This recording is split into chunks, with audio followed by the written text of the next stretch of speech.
He Dad's can't be final smile serious. is Yeah, burned what into was my trying to memory. test it? What are we It supposed to do happened at with this? This is what Dad 3:47 a.m. wanted. on a Tuesday in the sterile quiet of room 216 at Mercy General Hospital. He'd been unconscious for 2 days.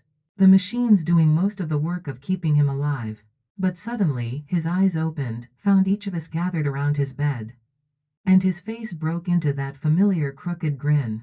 "My beautiful children," he whispered, his voice barely audible over the hum of monitors. Then his eyes closed, the smile lingered for just a moment longer.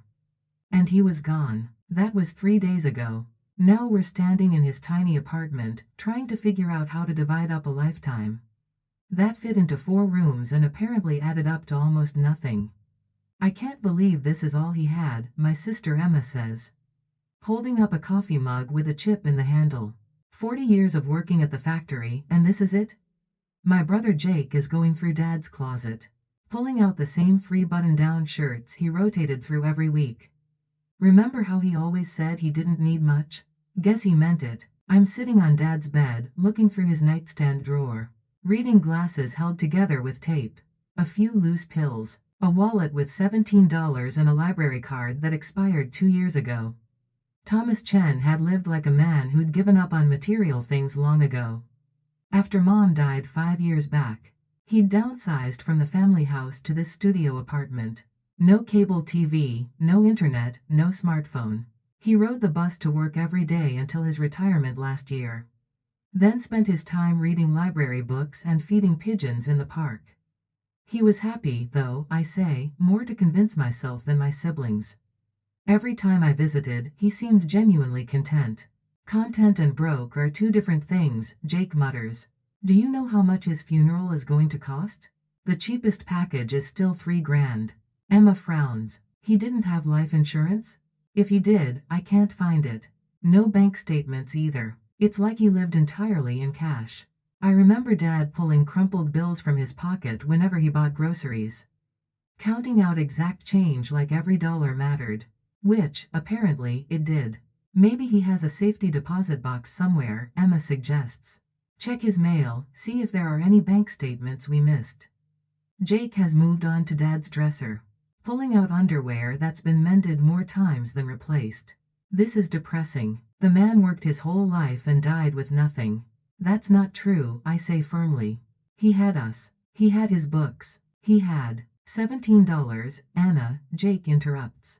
"Our father died with $17 to his name." The apartment feels smaller suddenly, like the walls are closing in. I can't reconcile the peaceful, content man who smiled at us 3 days ago with this picture of someone who apparently couldn't afford basic necessities. Maybe there's something we're missing, Emma says, opening the kitchen cabinets. "Some people hide money in weird places.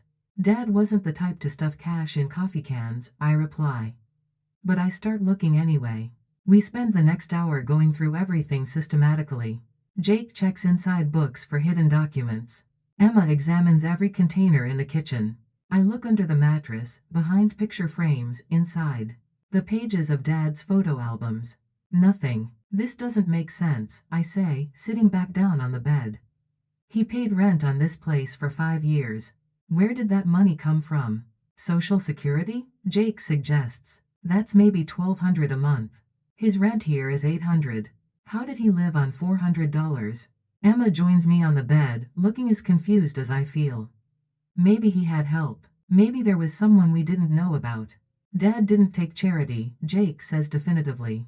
"You know how proud he was." I'm staring at the nightstand again, something nagging at me. The drawer is shallow, maybe 6 inches deep. But when I opened it earlier, it seemed off somehow. "Hand me that ruler," I tell Emma, pointing to Dad's small desk. I measure the depth of the drawer, then measure the outside of the nightstand. There's a 3-inch gap. "Guys," I say slowly, "I think there's a hidden compartment." Jake and Emma crowd around as I pull the drawer out completely. Behind it, built into the back of the nightstand, is a small door, secured with a tiny brass lock. "How did we miss this?" Emma breathes. "Because Dad was smart," I say, running my fingers along the hidden door. "Look how perfectly it's concealed." "But we don't have a key," Jake points out. I'm already thinking about Dad's keychain. remembering the odd little brass key that never seemed to fit anything in the apartment. It's in his jacket pocket, hanging in the closet. The key slides into the lock like it was made for it. Behind the hidden door is a space just big enough for a small safe. And there it is, a golden metal box. Maybe the size of a shoebox, with an intricate lock mechanism on the front. Jesus, Jake whispers. Is that real gold? It's not gold, I realize as I carefully lift it out. But it's been painted or plated to look like it. The metal underneath feels substantial, expensive. The lock is complex, requiring both a key and what looks like a combination. How much do you think it weighs? Emma asks. Maybe 20 pounds, I say, struggling slightly with it. What do you think is inside? Documents, probably, Jake says. Maybe his will or insurance papers we couldn't find. But as I set the safe on Dad's small kitchen table, I have a feeling it contains something more significant than paperwork. The craftsmanship is too careful. The hiding place too elaborate for simple documents. We need to find the key and combination, Emma says. The key might be on his keychain, I suggest. And the combination. I think about Dad's important numbers. His birthday, Mom's birthday, their anniversary. His social security number. Our birthdays. Try Mom's birthday, Emma suggests. I spin the combination lock to 0412 for April 12th. Nothing. Their anniversary, Jake tries. 1185 for January 18th. Still nothing. Wait, I say, suddenly remembering something. Dad always said the most important day of his life was when I was born. March 3, 1985. He said it was the day he understood what real love meant. I try 0303. The lock clicks open. Emma whispers, what if there's money in there? Like, a lot of money? Then we'll figure out where it came from, I say. Though my hands are shaking as I search Dad's keychain for the right key. The third key I try fits perfectly. We all lean in as I slowly lift the lid. The inside is lined with red velvet, like a jewelry box. But instead of jewelry, it's filled with neat stacks of something wrapped in plastic. Are those? Jake starts. I carefully lift out one of the packages. Through the clear plastic, I can see crisp $100 bills, bound together with rubber bands. Holy shit, Emma breathes. There are dozens of packages. I quickly count, there have to be at least $50,000 in cash. Maybe more. But that's not all. Underneath the money are document tubes. The kind used to protect important papers. And at the very bottom, wrapped in silk cloth, is something that makes my heart stop. It's a gold necklace, but not just any necklace. It's the one Mom wore in her wedding photos. The one she always said belonged to her grandmother. The one she claimed was lost when they moved to the apartment. He kept it, I whisper, holding the necklace up to the light. All this time, he kept Mom's necklace safe. Anna, Jake says, his voice strange. Look at this. He's unrolled one of the documents. It's a bank statement, but not for any account we knew about. The balance shows $847,000. $800,000, Emma says numbly. Dad had $800,000? My mind is reeling. The man who counted out change for groceries, who wore mended shirts and rode the bus. Who lived in a studio apartment that barely had room for a bed. He was hiding nearly $1 million? There's a letter, Jake says, pulling out an envelope marked, for my children, in Dad's careful handwriting. But before any of us can open it, Emma's phone rings. Hello? She answers distractedly, then her face changes. What? Are you sure? Yes, this is Emma Chen. I see. No, we'll come down right away. She hangs up, looking pale. That was the building manager, she says slowly. Dad's rent check for this month bounced. The bank says his account has been frozen. We stare at each other, then at the fortune spread across Dad's kitchen table. Guys, I say quietly, I don't think this money is legally his. The envelope felt heavy in my hands, like it contained more than paper. Jake and Emma crowded around me as I carefully opened it, afraid that whatever was inside might crumble or disappear. Dad's handwriting was shakier than usual, probably written during his final illness, but the words were clear. My dear Anna, Jake, and Emma. If you're reading this, then you found my secret. I know you must have questions, and you deserve answers. But first, I need you to know that everything I did for you. Keep going, Emma whispered. The man you knew as your father, Thomas Chen. Factory worker, simple man who read library books and fed pigeons, that man was real. But he wasn't the whole truth. My hands started shaking. Jake took the letter and continued reading aloud. 43 years ago, I was someone else entirely. My real name is David Park. And I was an accountant for some very dangerous people. People who trusted me with their money, their secrets, their lives. David Park? Emma interrupted. Who the hell is David Park? Let him finish, I said, though my world was tilting sideways. I worked for the Torino crime family. Not as muscle, not as an enforcer. But as the man who made their dirty money look clean. I was good at it. Too good. For 15 years, I moved millions of dollars through legitimate businesses. Offshore accounts, shell corporations. I made myself indispensable. Jake's voice cracked as he continued, but in 1985, something changed. Anna was born, and for the first time in my life, I looked at an innocent face and understood what I was really doing. I was stealing from people, laundering money from drugs, prostitution, murder. I was helping evil men get richer while good people suffered. The room felt like it was spinning. Our father, the man who taught us right from wrong, who never even jaywalked, had been a criminal accountant for the mob. I decided to get out. But you don't just quit the Torino family. They owned me, body and soul. So I did the only thing I could think of.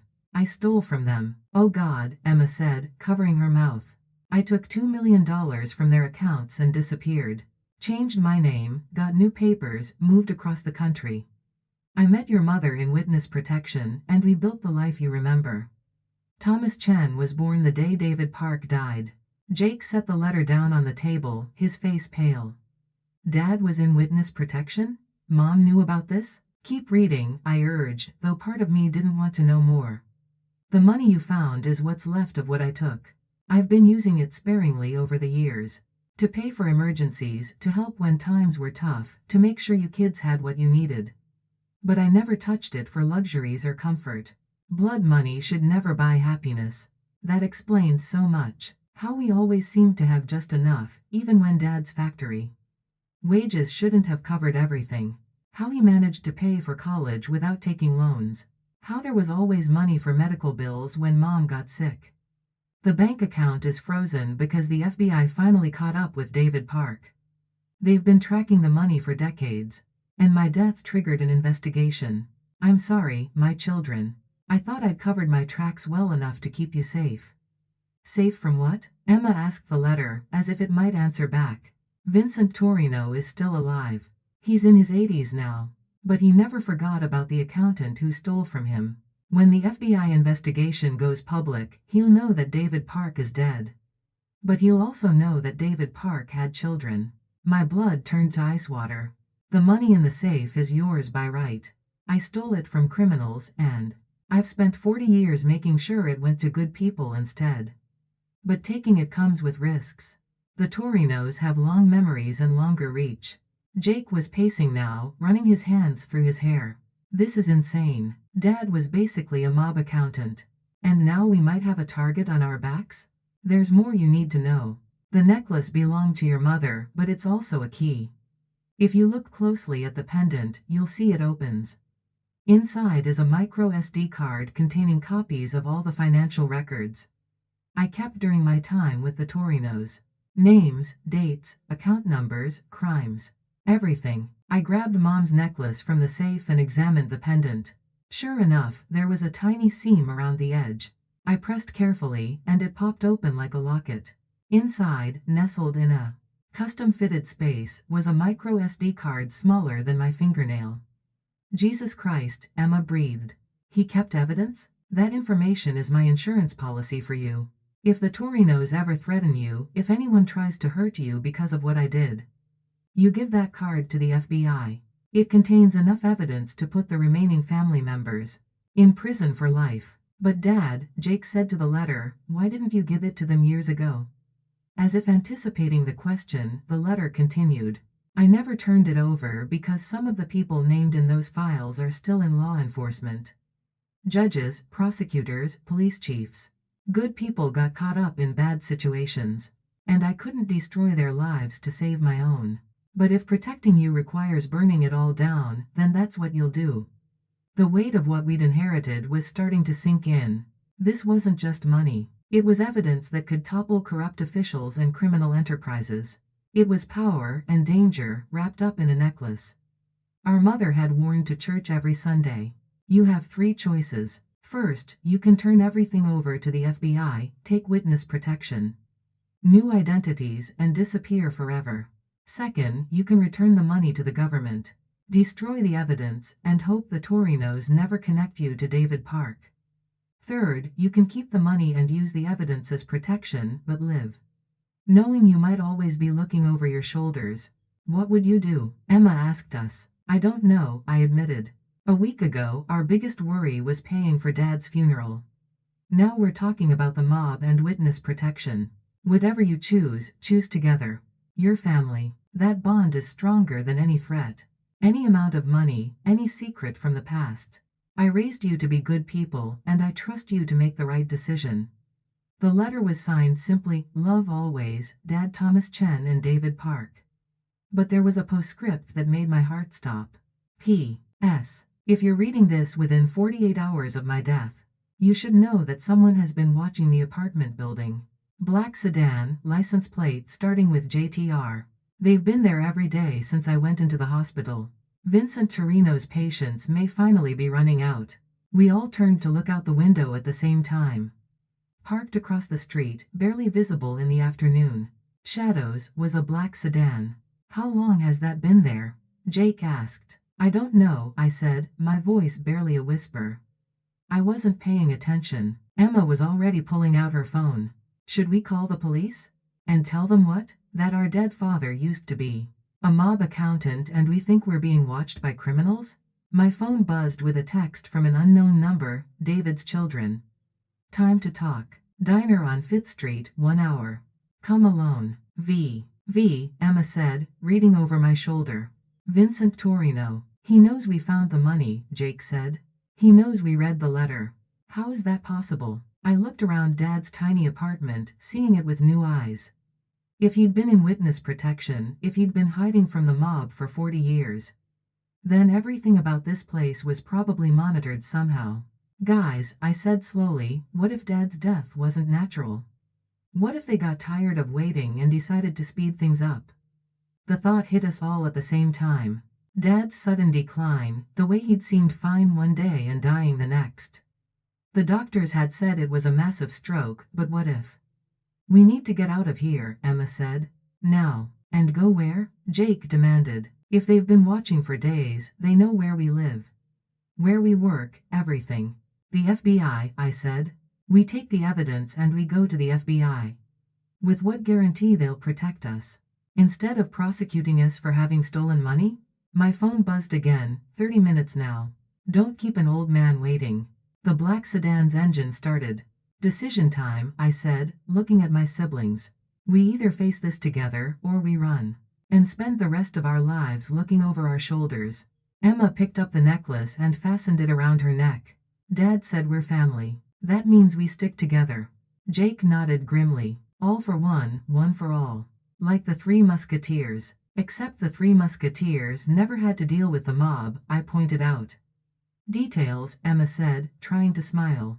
The diner on 5th Street was the kind of place that had seen better decades. Red vinyl booths with duct tape patches, fluorescent lights that buzzed like angry insects, and coffee that tasted like it had been brewing since the Carter administration. Vincent Torino sat in the back corner booth, exactly where someone would sit if they wanted to see everyone coming and going. He was smaller than I'd imagined, maybe 5 feet 6 inches with silver hair and wire-rimmed glasses. He wore a cardigan sweater that looked like it came from a department store sale rack. If I'd passed him on the street, I would have thought he was somebody's retired accountant grandfather, until he looked up and smiled. His eyes were ice blue and completely empty of warmth. When he smiled, it didn't reach those eyes at all. It was the smile of a predator who'd learned to mimic human expressions, without understanding what they meant. Anna, Jake, Emma, he said, as we approached, gesturing to the seats across from him. Please, sit. I've ordered coffee for everyone. How do you know our names? Emma asked, sliding into the booth. Sweetheart, I've known your names since the day you were born. I know where you went to school, what you studied in college, where you work, who you date. I know Anna teaches 3rd grade and has a rescue dog named Buster. I know Jake works construction and still lives in the same apartment he rented 5 years ago. I know Emma just got promoted to assistant manager at the bank. The casual way he recited our personal information made my skin crawl. What do you want? Jake asked bluntly. Vincent poured cream into his coffee with steady hands. I want what David Park stole from me 43 years ago. But more than that, I want him to pay for what he took. That can never be replaced. He's dead, I said. Whatever he did, he's beyond your reach now. Is he? Vincent's empty smile widened. Death is just another country, sweetheart. And I have connections everywhere. The waitress came by to refill our cups. Vincent waited until she was gone before continuing. Your father and I use that term loosely since David Park wasn't his real name. Didn't just steal money from me. He stole something much more valuable. He stole my son. What are you talking about? Emma asked. Vincent reached into his jacket and pulled out a photograph. It showed a young man, maybe 25, with dark hair and Vincent's pale eyes. Anthony Torino, my youngest boy. He was David's partner in the money laundering operation. Smart kid, full of promise. David was like a big brother to him, teaching him the business. He set the photo on the table between us. When the FBI started closing in on our operations in 1985, someone tipped them off about Anthony's involvement. Someone gave them evidence that led to a federal indictment. Someone who knew exactly which documents would put my son away for life. Dad turned in your son? Jake's voice was incredulous. David Park sacrificed my boy to save his own skin. Anthony got 25 years in federal prison. He was killed in his cell 6 months later. Stabbed 14 times by inmates who'd been paid to send a message. Vincent's voice never changed tone, never showed emotion. He might have been reading a grocery list. You killed your own son. I said, the realization hitting me like a physical blow. I protected my family's reputation. Anthony knew the rules. If you get caught, you keep your mouth shut and do your time. If you cooperate with the government, you face the consequences. He was your child, Emma whispered. He was weak. And David Park made him that way. Vincent finished his coffee and set the cup down with deliberate precision. So you see, this isn't just about money. This is about justice. David Park took my son from me. And now I'm going to take his children from him. We're not involved in this, Jake said firmly. We didn't even know about any of it until yesterday. But you profited from it, didn't you? All those years of comfortable living, college educations, nice cars. You think David paid for all that on a factory worker's salary? He was right, and we all knew it. Every advantage we'd had, every opportunity we'd been given, had been bought with blood money. What do you want from us? I asked. Vincent leaned forward slightly. I want David's children to make the same choice he forced my son to make. You can keep your mouths shut and live with the consequences. Or you can cooperate and face worse consequences. What does that mean, exactly? It means you're going to help me recover the money David stole. All of it. And you're going to help me find the people he betrayed. So I can settle some old scores. And if we refuse? Vincent's smile became a fraction wider. Well, accidents happen all the time. House fires, car crashes, workplace mishaps. 3 tragic accidents in one family would be unusual, but not impossible. You're threatening to kill us, Emma said flatly. I'm offering you the same choice I offered Anthony. Loyalty or consequences. Jake leaned back in the booth, studying Vincent's face. You're lying about something. If all you wanted was the money, you could have taken it any time in the past 40 years. Dad wasn't exactly living in a fortress. Vincent's smile faltered for just a moment. And I saw something flicker behind those cold eyes. You're right, he said finally. I could have killed David anytime. But where would be the satisfaction? In that, I wanted him to suffer the way I suffered. I wanted him to watch his children grow up knowing that someday, I would take them away from him. Just like he took Anthony away from me. So this whole thing is just revenge? I asked. Everything is revenge, sweetheart. The only question is who gets to take it and who has to endure it. Emma had been quiet through most of this exchange, but now she spoke up. You said Dad forced your son to make a choice. But according to the letter we found, Dad never turned anyone in. He just disappeared. Vincent's expression went completely still. What letter? The one he left for us. He explained everything, how he stole the money, how he got new identities, how he spent 40 years using the money to help his family. But he never mentioned betraying anyone to the FBI.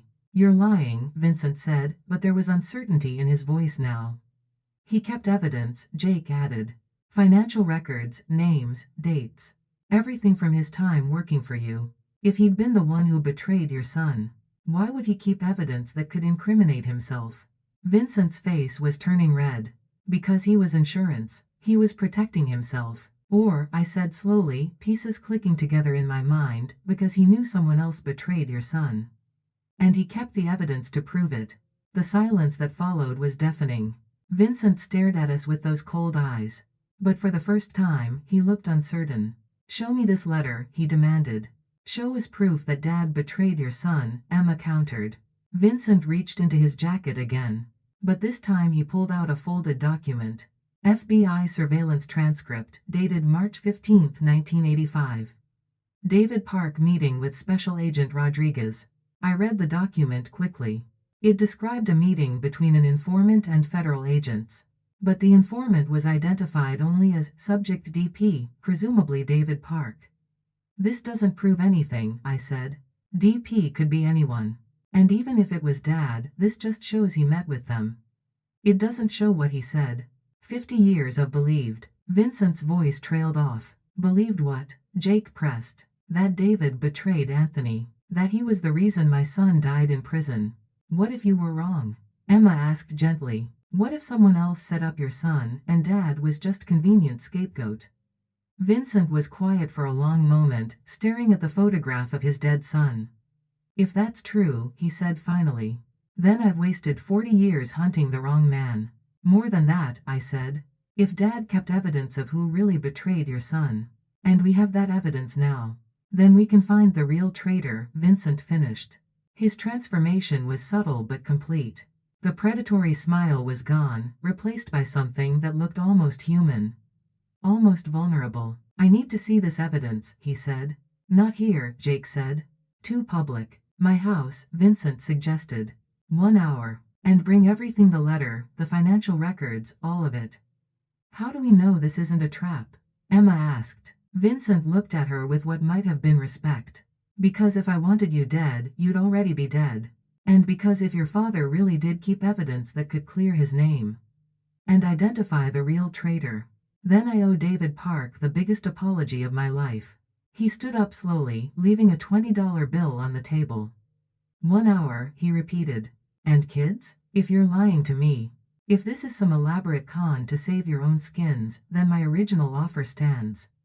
Cooperation or consequences. After he left, we sat in the diner for another 10 minutes, none of us speaking. Finally, Emma broke the silence. Are we really going to trust a mob boss who just threatened to kill us? Do we have a choice? Jake asked. We always have a choice, I said. The question is whether we're brave enough to make the right one. Vincent Torino's house wasn't what any of us expected. From the outside, it looked like every other suburban home on the tree-lined street. 2 stories, white picket fence, flower boxes under the windows. The kind of place where you'd expect to find someone's retired grandparents. Not the head of a crime family. This is it? Jake asked as we pulled into the driveway. Maybe he downsized after the family business fell apart, Emma suggested.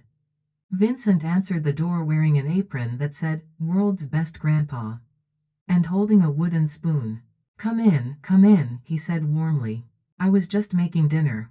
Hope you like pasta. The inside of the house was even more surreal. Family photos covered every surface.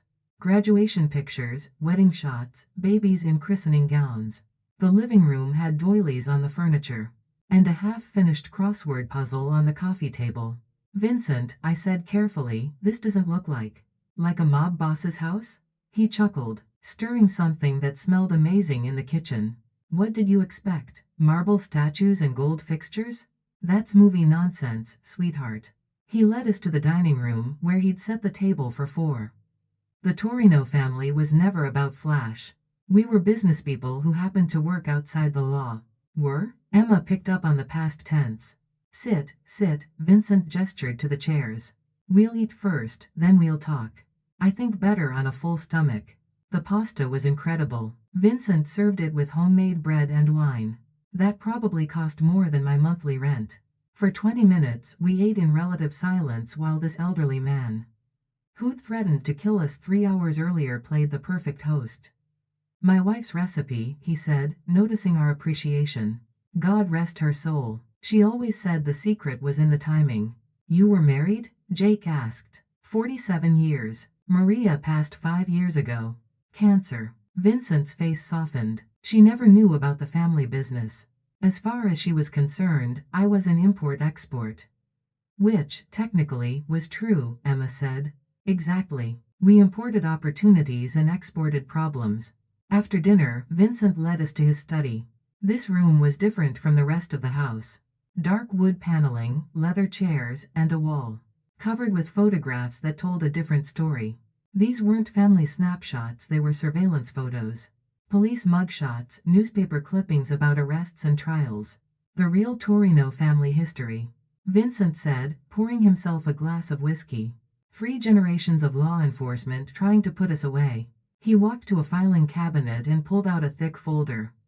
But you didn't come here for a history lesson. You came here for the truth about your father. And your son, I added. Vincent nodded grimly. Anthony, my youngest boy, the smart one. He pulled out another photograph. This one showing a young man in a graduation cap and gown. Graduated summa cum laude from Wharton Business School. Could have made millions legitimately. But he chose the family business instead, Jake said. I chose it for him. Just like my father chose it for me, and his father chose it for him. That's how families like ours work. The sins of the fathers. Vincent sat down heavily in his chair. Show me what David left you. Emma pulled the micro SD card from Mom's necklace and handed it to Vincent. He inserted it into a laptop on his desk. And we all crowded around to see what was on it. Files. Hundreds of them. Financial records, transaction logs, correspondence, meeting notes. 40 years of evidence organized with obsessive detail. Jesus, Vincent breathed. David kept everything. I was scanning the file names when one caught my eye. Anthony betrayal evidence. Zip. Open it, Vincent said, his voice tight. The file contained FBI surveillance photos, wiretap transcripts, and what looked like financial records showing payments to an informant. But as we read through the documents, a pattern emerged that made my blood run cold. Vincent, I said slowly, the informant wasn't Dad.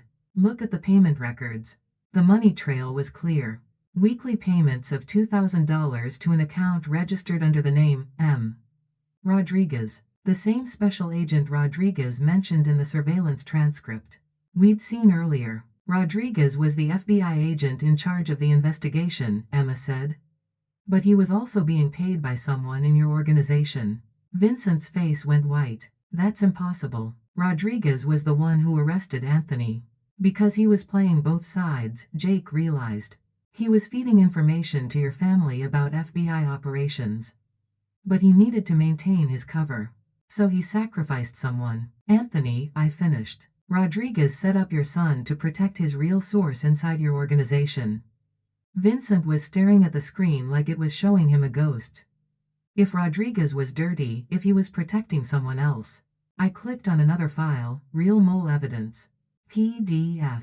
The document that opened was a photocopy of bank records, showing regular deposits into an account belonging to Marcus Torino. Marcus, Vincent whispered. My brother. The room went silent except for the hum of the laptop fan. Your brother was the real informant, Emma said gently. He was feeding information to the FBI through Rodriguez, when they needed someone to take the fall for the information leak. Rodriguez sacrificed Anthony to protect Marcus. Vincent stood up abruptly and walked to the window, his back to us. Marcus was my business partner. My right hand. He helped me build everything. And he was destroying it from the inside, Jake said. For how long? Vincent's voice was barely a whisper. I clicked through more files. According to this, Marcus started cooperating with the FBI in 1982. 3 years before Anthony was arrested. 3 years, Vincent repeated.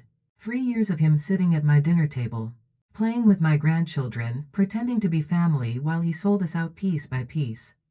Where is Marcus now? I asked. Vincent turned back to us, and for the first time since we'd met him, he looked old. Fragile. He died 10 years ago. Heart attack at his grandson's birthday party. I spoke at his funeral. Called him the best brother a man could ask for. The weight of 40 years of misdirected hatred was visible on Vincent's face. He'd spent 4 decades believing David Park had betrayed his son, when the real traitor had been sleeping in the room next to his. Vincent, I said carefully, Dad didn't just keep this evidence to protect himself. He kept it to protect you. He knew you'd been betrayed, and he knew who really did it. Then why didn't he tell me? Because you would have killed Marcus, Emma said simply. And Dad knew that Marcus was still your brother. He was trying to spare you that pain. Vincent laughed, but there was no humor in it. So instead, I spent 40 years hating an innocent man. I threatened his children. I made his life a living hell of looking over his shoulder. But you never actually hurt him, Jake pointed out. In 40 years, you never made a real move against Dad. Maybe part of you knew something wasn't right. Or maybe I'm just a coward who was too afraid to face the truth. I closed the laptop and looked at Vincent directly. What happens now? Vincent was quiet for a long moment. Now I have to live with the fact that I destroyed the wrong man's peace of mind for 4 decades. That I let the real traitor die peacefully in his bed, surrounded by family who loved him. Dad forgave you, I said suddenly, remembering something from his letter. In his letter, he said he understood why you blamed him. He said he would have done the same thing if he'd been in your position. David was a better man than I gave him credit for. He was a good father, Emma added. Even carrying this secret, even knowing you were out there, he never let it poison his love for us. Vincent walked back to his desk and pulled out a checkbook. The money David took. It belongs to you now. But if you want to honor his memory, if you want to do something good with what came from something bad. He wrote out a check and handed it to me. It was made out to the Anthony Torino Memorial Foundation for $2 million. What's this? I asked. A scholarship fund for kids from troubled families. Kids who need a second chance, the kind of chance Anthony never got. I've been funding it quietly for 20 years, trying to make up for being the kind of father who got his son killed. Vincent, Emma said softly, you weren't the one who betrayed Anthony. No, but I was the one who put him in a position to be betrayed. I was the one who chose crime over legitimate business. I was the one who made enemies of people like David Park, instead of seeing them for the good men they really were. Vincent walked us to the door, moving like a man carrying a tremendous weight. I want you to keep the money, he said. All of it. David earned it by surviving 40 years of my hatred, while protecting a secret that would have destroyed me. You've earned it by having the courage to show me the truth. What will you do now? I asked. Vincent looked out at his quiet suburban street, where normal families lived normal lives without the weight of generational crime and betrayal. I think, he said slowly, I'm going to try to figure out how to be just Vincent Torino, retired grandfather. No more family business. No more settling old scores. Maybe I'll take up gardening. As we drove away, I looked back to see Vincent still standing in his doorway. A small figure silhouetted against the warm light of his home. Do you think he'll be okay? Emma asked. I think, Jake said, he'll be better than he's been in 40 years. 6 months later, we used part of Dad's inheritance to start a foundation that helps families of incarcerated people rebuild their lives. We called it the Thomas Chen Foundation for Second Chances. Vincent sends a donation every month. Always with the same note, from one father to another D.P. Dad's final smile, the one we thought was goodbye, turns out to have been something else entirely. It was forgiveness. The end.